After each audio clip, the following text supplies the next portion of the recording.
दोस्तों हाल ही में मैंने एक दिमाग घुमा देने वाली इन्वेस्टिगेशन क्राइम थ्रिलर मूवी देखी है जिसमें शहर में एक के बाद एक अजीबोगरीब हत्या होने लगती है। कातिल कोई सुराग नहीं छोड़ता, बस हर लाश के पास मिलती है एक खत्म हो चुकी बैटरी।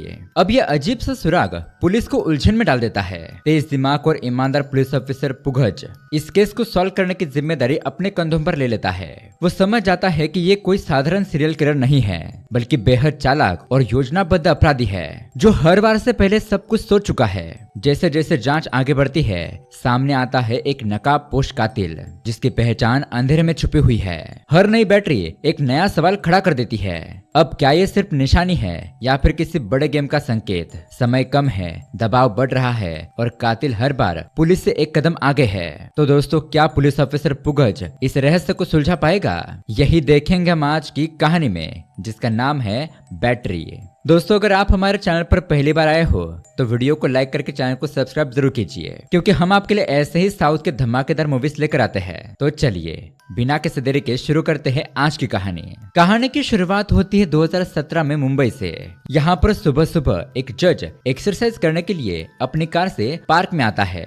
एक पुलिस ऑफिसर सेफ्टी के लिए उसके साथ होता है।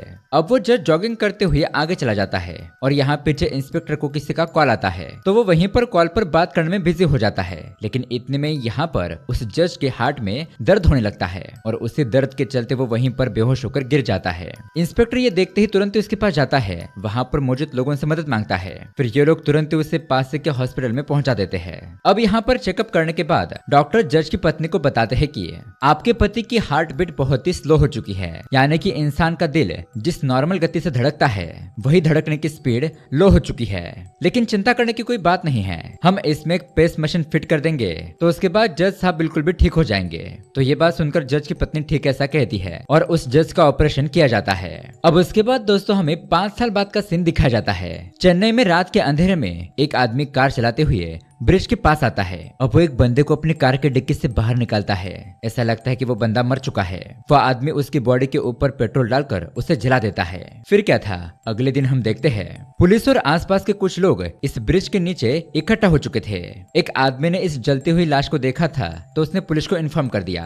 यहाँ पर हम सीनियर इंस्पेक्टर रत्नम और उसकी टीम को देखते हैं जो कि क्राइम लोकेशन पर जांच कर रही थी। अब इतने में यहाँ पर पुगश नाम का एक नया एसआई अपना ज्वाइनिंग लेटर लेकर आता है। उसकी अभी अभी इस एरिया में नौकरी लगी थी। वो अपना ज्वाइनिंग लेटर रत्नम को दिखाता है, लेकिन रत्नम तो बस पुगज को साइड में खड़ा रहने के लिए कहता है। उसके बाद वहाँ पर एक कांस्टेबल आता है और रत्नम से कहता है कि सर, हमने आसपास सभी जगह पर ढूंढ लिया, लेकिन अभी तक हमें कोई भी सुराग नहीं मिला है। अब पुगज रत्नम के पास आकर उसे कहता है, सर, क्राइम सीन को देखकर मुझे ऐसा लगता है कि हमें ब्रिज के ऊपर कोई सुराग मिल सकता है। लेकिन इंस्पेक्टर रत्नम उस पर गुस्सा हो जाता है, कहता है कि अभी तुम्हें आए हुए आधा घंटा भी नहीं हुआ है और तुम मुझे सिखा रहे हो कि इन्वेस्टिगेशन कैसे की जाती है। पिछले 25 सालों से मैं नौकरी कर रहा हूँ, इसलिए तुम्हारे लिए यही ठीक होगा कि तुम मुझे मत सिखाओ। और तुम्हें नौकरी कैसे मिली? पुगज कहता है, सर, मैं मेरिट लिस्ट से पास हुआ हूँ। लेकिन अब उसकी ये बात सुनकर इंस्पेक्टर रत्नम और उसके साथी हंसने लगते हैं। उनका कहना था कि ऐसा हो ही नहीं सकता, रिश्वत देकर ये पुलिस में आया होगा। खैर, अब यहाँ पर छानबीन करने वाले कुत्ते को लाया जाता है। फिर आसपास चेक करने पर एक कांस्टेबल ब्रिज के ऊपर गया था। तभी वो ऊपर से कहता है कि सर, यहाँ पर कुछ सबूत मिले हैं। यानी कि दोस्तों पुगश ने जो बात कही थी वो सही थी। अब ये लोग ब्रिज के ऊपर जाकर देखते हैं तो वहाँ पर भी बॉडी के जले हुए निशान होते हैं, यानी कि ऊपर इस बॉडी को जलाकर नीचे फेंक दिया गया था। अब इंस्पेक्टर रत्नम उस बॉडी को एटॉप्सी ले जाने का काम पुगज को दे देता है। पुगज उस जली हुई बॉडी को हॉस्पिटल ले जाता है। फिर वहाँ का काम निपटा कर वो पुलिस स्टेशन आता है। दोस्तों, अब तक यहाँ पर यह पता नहीं चला था कि वो लाश आदमी की है या फिर औरत की। इतने में ही पुलिस स्टेशन में रत्नम भी आ जाता है। तो पुगज तुरंत ही उसके केबिन में जाकर 5 गुमशुदा लोगों की रिपोर्ट दिखाता है। कहता है कि सर, हमें इन लोगों के बारे में पता करना चाहिए। अगर हम इन मिसिंग लोगों के बारे में जांच करते हैं तो हो सकता है कि हमें इस जली हुई लाश के बारे में कुछ पता चल जाए। पर रत्नम कहता है कि इस चेन्नई में अभी बहुत सारे पुलिस स्टेशन बाकी है, उन्हें भी अपना काम करने दो और पोस्टमार्टम रिपोर्ट आने के बाद आगे क्या करना है मैं तुम्हें बता दूंगा। अब जाओ यहाँ से। तो दोस्तों पुगज अपनी जगह पर आकर बैठ जाता है। फिर उसके अगले सीन में हमें आशा नाम की एक लड़की को दिखाया जाता है। दरअसल उसके पिताजी ने उसे कहा था सुरेंद्र कुमार और सुगुना को तुम्हें ढूंढना होगा, तुम ही उन्हें बचा सकती हो। इसलिए वह आशा उन दोनों को ढूंढते हुए उन लोगों के गांव में आती है। आशा उन लोगों को ढूंढ रही थी तो वहां पर खड़े लड़कों को फोटो दिखाकर पूछती है कि क्या तुम लोगों को इसके बारे में कुछ पता है, लेकिन वो लड़के कहते हैं कि नहीं, हमें नहीं पता। फिर वो थोड़ा आगे जाकर एक आंटी से पूछती है तो वो आंटी फोटो देखकर कहती है कि ये तो चोर है, वो रहा उसका घर पिछले 2 दिनों से बंद पड़ा है, लगता है पुलिस उसे पकड़ कर ले गई। अब यहाँ इस तरफ पुगज फिर से उस क्राइम लोकेशन पर जाकर छानबीन करता है और तभी शॉकिंगली उसे वहाँ पर एक आधा जला हुआ लॉकेट मिलता है। वो उसे लेकर इंस्पेक्टर रत्नम को दिखाता है, कहता है कि सर मुझे लॉकेट क्राइम लोकेशन पर मिला है। इस लॉकेट के अंदर चावल का एक दाना है, उसके ऊपर मल्ली नाम लिखा हुआ है, तो हो सकता है कि इस मरे हुए आदमी का नाम मल्ली हो। इंस्पेक्टर रत्नम कहता है कि तुम ये सब कुछ दावे के साथ कैसे कह सकते हो, ये लॉकेट तो किसी और भी आदमी का हो सकता है ना। जिस पर पुगज कहता है कि सर ये लॉकेट थोड़ा जला हुआ है और हम ऐसे लॉकेट बनाने वालों को पकड़कर उनसे पूछताछ करेंगे तो हमें कोई ना कोई सुराग जरूर मिलेगा। लेकिन दोस्तों इंस्पेक्टर रत्नम हमेशा की तरह इस बात पर ज्यादा ध्यान नहीं देता, उसे इग्नोर करता है और दूसरा काम करने के लिए कहता है। लेकिन तभी उसी वक्त रत्नम को कमिश्नर से कॉल आता है। कमिश्नर उसके ऊपर इस केस को जल्दी से सॉल्व करने का प्रेशर बढ़ाने लगता है। तो कमिश्नर का ऑर्डर मिलते ही रत्नम पुगज के बताए हुए आइडिया पर काम करने लगता है, यानी कि रत्नम ऐसे लॉकेट बनाने वाले 4 लोगों को पकड़कर पुलिस स्टेशन में लाता है। वो उन्हें डरा धमका कर उनसे पूछताछ करता है कि ये लॉकेट तुमने किसके लिए बनवाया था। लेकिन वो लोग कहते हैं कि सर हमें याद नहीं है, हम इतने सारे लोगों के लिए लॉकेट बनाते हैं, सबका चेहरा थोड़ी ही याद रहता है सर। अब तभी यहाँ पर उस पुगज को एक आइडिया आता है। वो उन लोगों से कहता है कि तुम एक चावल के दाने पर उस मल्ली का नाम लिखो। जब ये 4 लोग चावल के दाने पर मल्ली नाम लिखते हैं तो पुगज उस चावल की हैंडराइटिंग बहुत ही गौर से देखता है और उसे पिछले वाले मल्ली नाम से मैच करने की कोशिश करता है। तो मैच करने पर यह बात पता चलती है ये हैंडराइटिंग उन 4 में से रहीम नाम के एक आदमी की थी। पुगज उस रहीम को अच्छे तरीके से याद करके बताने के लिए कहता है कि किसने लॉकेट तुमसे बनवाया था। लेकिन रहीम पुलिस वालों से थोड़ा टाइम मांगता है, कहता है कि सर मुझे जैसे उसके बारे में याद आएगा मैं आपको जरूर बताऊंगा। अब उसके बाद में एक दिन रहीम किसी होटल में खाना खाकर जा रहा होता है तो उसी होटल में रहीम सुरेंद्र कुमार को देखता है और रहीम तुरंत ही रत्नम को कॉल करके ये बात बताने लगता है कि सर मैंने उस कुमार नाम के आदमी को देखा है जिसके लिए मैंने वो मल्ली का लॉकेट बनवाया था। तो अब इंस्पेक्टर रत्नम जल्दी से उस कुमार को पकड़कर पुलिस स्टेशन ले आता है, उसे मारने पीटने लगता है और उस लॉकअप के बारे में पूछने लगता है। जिस पर कुमार कहता है सर मैंने तो सिर्फ अपने बेस्ट फ्रेंड मल्लेश्वर के लिए बनवाया था और उसके कुछ दिनों के बाद उसकी और मेरी मुलाकात नहीं हुई, अभी वो कहाँ पर है ये मुझे नहीं पता। लेकिन रत्नम की बातों पर भरोसा न करते हुए इंस्पेक्टर उसे दोबारा मारने पीटने लगता है। तभी यहाँ पर कुमार पुलिस को अपने आईडी दिखाते हुए कहता है कि सर मुझे और मत मारिए, अगर इतना मारोगे तो मैं मर जाऊंगा, मेरे हार्ट में पेसमीटर नाम का डिवाइस लगा हुआ है। अब उसके बाद पुलिस उस मल्ली के घर का एड्रेस पता करके तुरंत ही उसके घर पर चले जाते हैं। लेकिन तब तक यहाँ पर किसी ने मल्ली के घर को आग लगा दी थी। ऐसा करके उन लोगों ने यहाँ पर मिलने वाले सारे सबूत मिटा दिए थे। अब अगले दिन पुगस और एक कांस्टेबल कुमार को कोर्ट ले जाने लगते हैं, पर इसी दरमियान में मौका देकर वो कुमार वहाँ से भागने लगता है। तभी कुमार के सामने आ जाती है आशा। अब आशा तो कुमार को पहले से ढूंढ रही थी। कुमार आशा को चाकू दिखाते हुए डराता है, धमकाता है और उसकी बाइक पर बैठकर वहाँ से निकल जाता है। लेकिन दोस्तों अगले सीन में हम देखते हैं आशा कुमार को कोर्ट ले जाकर उसे बेल दिलवाने लगती है। जज साहब से कहती है कि सर पुलिस वालों ने बिना कुछ सोचे समझे कुमार को अरेस्ट कर लिया है। कुमार को मल्ली के बारे में पता नहीं है और इसने मल्ली को नहीं मारा है। तो जज को उसके खिलाफ कोई भी सबूत नहीं मिलता तो जज उसे बेल दे देता है। अब उसके कुछ दिन बाद एक सोने की दुकान पर चेन चोरी हो जाती है। उस वजह से दुकान वाले तुरंत ही पुलिस को बुला लेते हैं। ऐसा पुगज वहाँ पर पहुँचता है और तभी वो उस दुकान में आशा को देखता है। वो वहाँ पर कुछ खरीदारी करने के लिए आई थी। पुगज आशा को देखकर तुरंत ही पहचान लेता है कि कुमार इस आशा के बैग पर बैठकर भाग गया था। मतलब कि अब इस केस की वजह से इन दोनों की एक दूसरे से पहचान हो जाती है। अब दोस्तों उसके अगले सीन में हमें विक्टर नाम के एक आदमी को दिखाया जाता है। यह आदमी अपने माथे पर लगे हुए जख्मों के निशान देखकर अपनी बेटी को याद करने लगता है। दरअसल एक दिन जब विक्टर और उसकी बेटी गाड़ी लेकर कहीं पर जा रहे होते हैं तो तभी अचानक एक बड़ी सी लॉरी उनकी कार से आकर टकरा जाती है, उनकी कार को ठोक देती है। इस एक्सीडेंट में विक्टर की बेटी ऑन द स्पॉट मारी जाती है और जैसे तैसे करके विक्टर की जान बच गई थी। अब दूसरे सीन में हम देखते हैं एक अनजान बंदा रत्नम को कॉल करके उसे मारने की धमकी देता है। अब फिलहाल तो दोस्तों हमें उस आदमी का चेहरा दिखाई नहीं जाता, ये कौन है ये हमें आगे पता चलेगा। यहाँ इसी दरमियान में पुगज और आशा ये दोनों एक दूसरे से मिलते हैं, धीरे धीरे एक दूसरे को पसंद करने लगते हैं।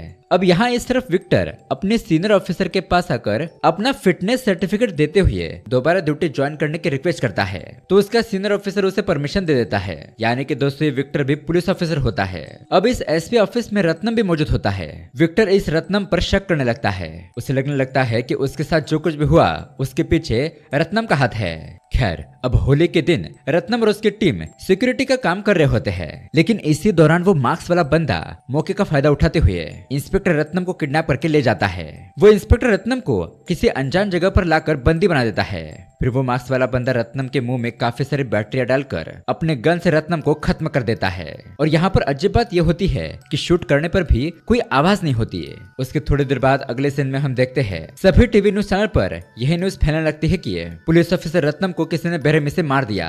अब दोस्तों इंस्पेक्टर रत्नम का केस विक्टर को सौंप दिया जाता है। तो उसी तरह से विक्टर रत्नम के केस की इन्वेस्टिगेशन करने लगता है। डॉक्टर रत्नम को पोस्टमार्टम करते हैं। उसके बाद पुगच और विक्टर को बताते हैं कि रत्नम को बहुत ही बेरहमी से टॉर्चर करके मारा गया है। उसके मुंह में काफी सारी बैटरीज डाल दी थी, फिर उसे किलर ने गन से शूट करके मार डाला। शॉकिंग बात तो यह है कि बुलेट की एंट्री है पर एग्जिट नहीं है। मतलब कि बॉडी के अंदर बुलेट के निशान तो है लेकिन बॉडी के अंदर बुलेट नहीं है। अब विक्टर पुगच को देखकर कहने लगता है कि मान लिया जाए कि किलर ने आइस के बुलेट का इस्तेमाल किया होगा तो बुलेट बॉडी के अंदर जाकर डिजॉल्व हो गया। ऐसा कहते हुए विक्टर एक गोश्त के टुकड़े पर आइस से बने हुए बुलेट से शूट करता है। वो आइस की बुलेट गोश्त के आर पर जाती है। तो इस वजह से ये बात पता चलती है कि रत्नम के शरीर में जो बुलेट के निशान पाए गए हैं वो मैच नहीं हो रहे। मतलब कि किलर ने आइस के बुलेट का इस्तेमाल नहीं किया है। रत्नम को तो किसी दूसरे ही तरीके से मारा गया है। खैर, अब उसके अगले सीन में हमें डेविड नाम के एक बिजनेसमैन को दिखाया जाता है। अब वो मार्क्स वाला बंदा अचानक ही डेविड को भी कॉल करके धमकियां देने लगता है। कहता है कि जिस तरह से मैंने रत्नम को मारा है मैं तुम्हें उसी तरह से मारूंगा। यहाँ दूसरी तरफ वो आशा सुगना नाम के बंदे को ढूंढने लगती है। जैसा हमें पता है उसके पापा ने उसे बचाने के लिए कहा था। यहाँ इस तरफ डेविड और उसका दोस्त अर्जुन तुरंत ही पुलिस वालों के पास जाकर अनजान बंदे के बारे में जो धमकी आई थी उसके खिलाफ कंप्लेंट दर्ज करवाते हैं। अब ये बात सुनने के बाद विक्टर का हेयर ऑफिसर डेविड को सिक्योरिटी देने के लिए कहता है। वही इस तरफ वो मार्क्स वाला आदमी ओम की ध्वनि चैंटिंग करने की जो सीडी होती है उसके अंदर बुलेट का सॉन्ग इंस्टॉल कर देता है और वो ओम चैंटिंग की सीडी डेविड के घर पे जाकर ओम चैंटिंग की सीडी से रिप्लेस कर देता है। फिर अगले दिन हम देखते हैं वो बिजनेसमैन डेविड उसी सीडी को यूज करते हुए अपना ध्यान यानी कि मेडिटेशन करने लगता है। लेकिन जैसे कि हमें पता है उस सीडी को रिप्लेस कर दिया गया था। और दोस्तों जैसा कि हमें यह भी पता है कि डेविड को सुरक्षा देने के लिए उसके घर के बाहर पुगच और 2 कांस्टेबल मौजूद होते हैं। ये लोग अपनी ड्यूटी कर रहे होते हैं तब डेविड के घर के अंदर से बुलेट के चलने की आवाज आती है। इसलिए तुरंत ही सारे ऑफिसर डेविड के घर के अंदर भागते हैं। लेकिन यहाँ पर वो किलर पुगच के हाथ को जख्मी करके वहां से भागने लगता है। यहाँ वो पुलिस वाले उस किलर को ढूंढ रहे होते हैं तो वो मार्क्स वाला बंदा डेविड के पास जाकर उसे मारता पीटता है। उसके मुंह के अंदर भी बैटरी डालकर अपने गन से डेविड को शूट करके खत्म कर देता है। और दोस्तों अब यहाँ पर आता है बहुत बड़ा ट्विस्ट। यहाँ पर हमें ये बात पता चलती है कि वो मास्क पहने वाला बंदा और कोई नहीं बल्कि पुगज होता है। जी हाँ दोस्तों, ऐसा है पुगज। फिर डेविड की मौत की खबर सुनते ही इंस्पेक्टर विक्रम उसके घर आता है। उसे पता चलता है कि पुगज जख्मी हो गया है। फिर डेविड का पोस्टमार्टम करने के बाद डॉक्टर पुगज और विक्टर से कहता है कि देखिए सर, डेविड को भी उसी तरीके से मारा गया है जैसा रत्नम को मारा गया था। बुलेट की एंट्री तो है लेकिन एग्जिट नहीं। अब यहाँ पर विक्टर डेविड के बॉडी के अंदर हाथ डालकर कुछ छोटे छोटे बोन्स को बाहर निकालता है। इसे डॉक्टर को दिखाते हुए पूछता है कि डॉक्टर ये क्या है? तो डॉक्टर कहता है कि ये बोन्स के टुकड़े हैं। शायद बुलेट लगने की वजह से बॉडी के बोन्स चकनाचूर हो गए, उससे कि ये छोटे छोटे पीसेस है। अब उसके अगले दिन हम देखते हैं पुगज और विक्टर ये दोनों उस डेविड के फ्यूनरल पर जाते हैं। अब वहाँ पर उस मरे हुए बिजनेसमैन डेविड का दोस्त अर्जुन होता है। इन दोनों से कहता है कि हमने आप लोगों के ऊपर भरोसा किया था लेकिन इसका कुछ भी फायदा नहीं हुआ। मेरा दोस्त डेविड मारा गया। विक्टर कहता है कि हम डेविड को ना बचा पाए इसका हमें खेद है, लेकिन हमें ये बताओ क्यों उस किलर ने इंस्पेक्टर रत्नम और डेविड को एक ही तरह से मारा?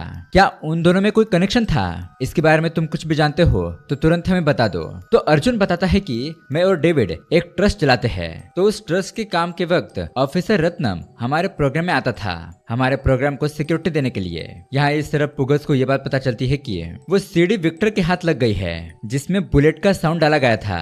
इसलिए मौका देखकर पुगस उस सीडी को रिप्लेस कर देता है। यहाँ इस तरफ विक्टर उस डेविड के मर्डर के बारे में ही सोच रहा होता है। वो पुगस को बुलाकर कहता है कि हमें डेविड की मौत का सीन दोबारा से रिक्रिएट करना चाहिए जब उस डेविड की मौत हुई थी। तुम लोग मुझे वो सब कुछ करके दिखाओ कि उस दिन क्या हुआ था। तो अब पुगस और उसके कांस्टेबल उस दिन जैसा हुआ था उसी तरह से एक्ट करते हैं। फिर सब लोग घर जाते हैं लेकिन रात को हम देखते हैं कि विक्टर पुगच को किसी जगह पर बुलाता है। उसे कहता है कि मैं तुमको एक बात बताना चाहता हूँ। ब्रिज के नीचे जो जली हुई लाश मिली थी उसको मैंने ही मारा था, और वो लाश और किसी की नहीं बल्कि मल्ली की थी, क्योंकि मेरा और मेरी बेटी का एक्सीडेंट करने वाला वही मल्ली था। मेरा एक्सीडेंट करने के बाद वो मल्ली मेरे पास आया और मुझे चेक करने लगा। फिर मल्ली ने इंस्पेक्टर रत्नम को कॉल किया और कहा तुम्हारा काम हो चुका है। लेकिन उस एक्सीडेंट में मैं बच गया था, कोमा में चला गया था, पर यह बात सिर्फ डीसीपी को ही पता थी। फिर मैंने ठीक होने के बाद उस मल्ली को ही जान से मार दिया। बाद में मैं ये पता करने की कोशिश कर रहा था कि रत्नम मुझे मारना क्यों चाहता था, लेकिन इसी दरमियान में उस रत्नम की मौत हो गई। अब ये सुनने के बाद पुगच कहने लगता है कि सर ये सब कुछ आप मुझे क्यों बता रहे हो। विक्टर कहता है कि मैंने जो हत्या की वो तुमको बता दी, अब तुम बताओ तुमने किसकी हत्या की है और वो किस लिए। मुझे पता चल गया है कि रत्नम और डेविड को तुमने ही मारा है, और जब हम लोगों ने वो सीन क्रिएट किया था तभी मुझे ये बात पता चल गई थी, क्योंकि तुमने कहा था कि उस किलर को सिर्फ तुमने ही देखा था, और इसी वजह से मुझे तुम पर शक हो गया। तब तुम्हारे बारे में इंक्वायरी करने पर मुझे पता चला कि तुम्हें स्कूल के टाइम से ही गन पर एक्सपेरिमेंट करना पसंद था, और तब जाकर यहाँ पर हमें पता चलता है कि पुगच ने उन लोगों को मारने के लिए बोन्स का इस्तेमाल किया था, यानी कि बोन्स की बुलेट उसने बनाई थी। हड्डियों की बुलेट बनाकर रत्नम और डेविड को उसने मार दिया था। इसलिए दोस्तों पोस्टमार्टम रिपोर्ट में डॉक्टर ये बात पहचान नहीं पाए। डॉक्टर ने सोचा कि ये सिर्फ बोन्स की हड्डियां है। अब ये सब कुछ कहने के बाद विक्टर पुगच से पूछता है कि अब बताओ तुमने उन दोनों को क्यों मारा। लेकिन दोस्तों तभी वहां पर एक मास्क वाला बंदा पुगच और विक्टर पर गोलियां चलाने लगता है। इसी दौरान विक्टर का हाथ जख्मी हो जाता है। पुगच उस बंदे को पकड़ने के लिए उसके पीछे भागने लगता है। उन दोनों में हाथापाई होती है, लेकिन इस दौरान भी वो मास्क वाला बंदा पुगच के हाथ से भागकर निकल जाता है। अब उसके अगले दिन वही मास्क वाला बंदा पुगच को फॉलो करने लगता है। यहाँ पर पुगच किसी रेस्टोरेंट में जाता है। वहाँ पर वो मास्क वाला आदमी बहुत ही चालाकी से पुगच का फोन चुरा लेता है, और उसी टाइम पर आशा पुगच को कॉल करती है और उसे कहती है कि मैं इस मॉल में हूँ, तुम तुरंत ही मुझे मिलने के लिए यहाँ पर आ जाओ। तो उस मॉल के एड्रेस के बारे में उस मास्क वाले बंदे को पता चल गया था। वो फौरन उस मॉल की तरफ जाने लगता है। यहाँ इस तरफ पुगच को पता चलता है कि उसका फोन कहीं मिसिंग है, इसलिए वो तुरंत ही साइबर वालों को कॉल करके फोन को ट्रैक करने के लिए कहता है। यहाँ पर मॉल में हम देखते हैं वो मास्क वाला बंदा आशा को मारने के लिए उसके पीछे दौड़ता है, उसे जान से मारने की कोशिश करता है, लेकिन लकीली तब तक वहाँ पर पुगच पहुंच गया था। वो आशा को बचा लेता है, लेकिन अब वो मास्क वाला बंदा यहाँ से भी फरार हो जाता है। अब रात को हम देखते हैं पुगच विक्टर और आशा को अपने अतीत के बारे में बताने लगता है। दरअसल जब कुछ महीने पहले पुगच पुलिस की ट्रेनिंग ले रहा था, तब उसकी छोटी बहन अम्मू बैडमिंटन खेलते वक्त अचानक ही बेहोश होकर गिर गई। उसे डॉक्टर के पास ले जाने पर पता चला कि अम्मू को हार्ट की बीमारी है, लेकिन डॉक्टर राजकुमार ने अम्मू के दिल में पेसमीटर इंस्टॉल कर दिया, जिससे कि उसकी जान बच गई। लेकिन दोस्तों उसके कुछ दिनों बाद अम्मू दोबारा से बैडमिंटन खेल रही थी। तभी गेम के दौरान अम्मू फिर से गिर गई, और इस बार उसके हार्ट में बहुत ही दर्द होने की वजह से उसकी मौत हो गई। तो ये घटना होने के बाद एक दिन डॉक्टर राजकुमार पुगच को बुलाकर कहता है कि दरअसल अम्मू के मरने के बाद मैंने उसके हार्ट पर लगा हुआ पेसमीटर निकाल कर उसे टेस्ट किया। तब मुझे पता चला कि उसकी मौत नॉर्मल नहीं थी। दरअसल पेसमीटर की बैटरी खत्म हो गई थी, जिस वजह से उसकी मौत हो गई। हर एक पेसमीटर की बैटरी की लाइफ तकरीबन 5 साल की होती है, लेकिन डॉक्टर सेफ्टी के लिए हर 4 साल में ही पेसमीटर की बैटरी को बदल देते हैं। लेकिन अम्मू के केस में वो बैटरी 1 महीने के बाद ही डेड हो गई। जब उस पेसमीटर के बारे में मैंने रिसर्च की, तब मुझे पता चला कि 5 साल पहले उसी पेसमीटर को मुंबई के एक जज के बॉडी में प्लांट किया था, लेकिन कुछ ही दिनों बाद उस जज के एक्सीडेंट में मौत हो गई, जिस वजह से उसकी फैमिली ने उस पेसमीटर को एक ट्रस्ट को बेच दिया। लेकिन उन ट्रस्ट वालों ने पैसों के लालच में आकर उस पेसमीटर की बैटरी की लाइफ को चेंज ना करते हुए उसे दोबारा से मार्केट में लॉन्च कर दिया, और इत्तेफाक से मैंने ही उसी ट्रस्ट से 2 पेसमीटर खरीद लिए थे, और उसके बाद 2 पेशेंट के हार्ट में प्लांट कर दिए थे। अब शायद उन दोनों की भी जान जाने का खतरा है। तो अब पहले मैं उस ट्रस्ट के बारे में सारी इन्फॉर्मेशन निकालता हूँ, तब तक तुम अपनी पूरी स्टडी कंप्लीट करो। तो इसी दरमियान में एक दिन डॉक्टर रामकुमार की तरफ से पुगच को एक वॉइस मैसेज आता है। उसमें रामकुमार ने बताया था कि मैंने उस ट्रस्ट के बारे में सब कुछ हासिल कर लिया है। मैं उस इंस्पेक्टर रत्नम से मुलाकात करके उसे सब कुछ बताया, लेकिन वो इंस्पेक्टर रत्नम डेविड और अर्जुन को पहले से ही जानता था, यानी कि वो खराब पेसमीटर बेचने वाली ट्रस्ट डेविड और अर्जुन की थी। रत्नम ने उन दोनों से हाथ मिलाकर मेरे बारे में उनको बता दिया, और ऐसे में एक दिन रत्नम, डेविड और अर्जुन ने इन तीनों ने मिलकर रामकुमार को मार दिया।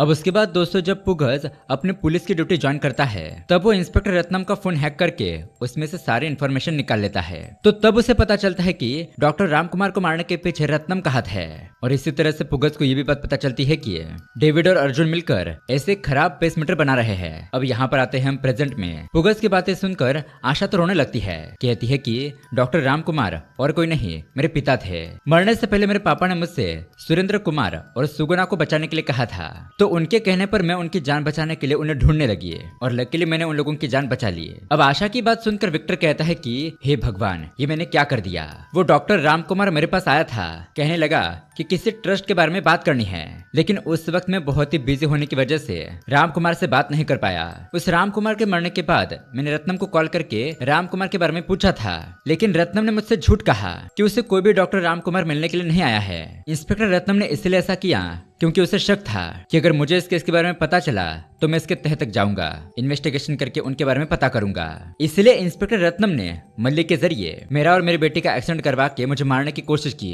अब दोस्तों यहाँ प्रेजेंट में विक्टर पुगत से कहता है कि अब तक तुमने जो कुछ भी किया अब बस करो, हम ये बात डीएसपी तक पहुंचाकर उस अर्जुन को अरेस्ट कर लेंगे। लेकिन पुगच कहता है कि नहीं सर, मैं अर्जुन को ऐसे ही कानून के हवाले नहीं कर सकता, मैं उसे जान से मारूंगा तभी मैं स्टॉप करूंगा। उस डेविड और अर्जुन ने पैसों के लालच में आकर डिफेक्टिव पेसमीटर मशीन बनवाकर लोगों की जान ली है, जिसमें कि एक मेरी मासूम बहन की भी मौत हो गई। और दूसरा यहाँ पर हमें एक शॉकिंग बात पता चलती है कि दरअसल दोस्तों वो मास्क पहना हुआ बंदा और कोई नहीं है बल्कि अर्जुन होता है। उस अर्जुन ने ही पुगस और विक्टर को जान से मारने की कोशिश की थी और उसी तरीके से वो आशा को भी मारना चाहता था, इसलिए उसने आशा के ऊपर मॉल में हमला किया था, लेकिन लकीली आशा बच गई। अब उसके बाद हम देखते हैं पुगज अर्जुन के पास पहुंचने से पहले ही विक्टर उसके पास पहुंच जाता है। अर्जुन से कहता है कि तुम्हारी जान को खतरा है, इसलिए तुम चुपचाप मेरे साथ पुलिस स्टेशन चलो, जेल में तुम सेफ रहोगे।